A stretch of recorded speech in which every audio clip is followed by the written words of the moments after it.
Hello, in front of me I've got Samsung Galaxy F14. In this video I'll show you how to find and manage display settings.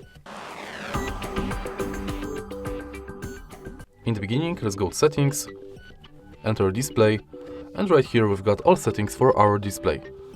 Let's start with the top of the list, where you can change display mode between light and dark. We can also schedule the dark mode. Next we can change brightness level of the display manually or via adaptive brightness.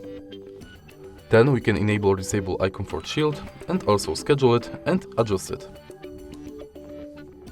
Next, we can change font size and style and enable or disable bold font.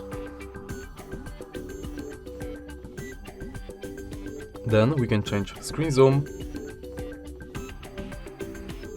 enable or disable full screen mode for apps,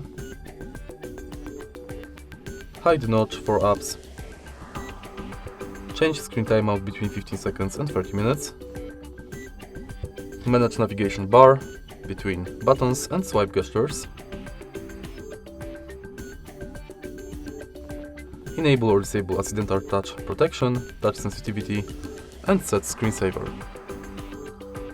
And that's it for display settings. If you find this video helpful, please leave like, comment and subscribe.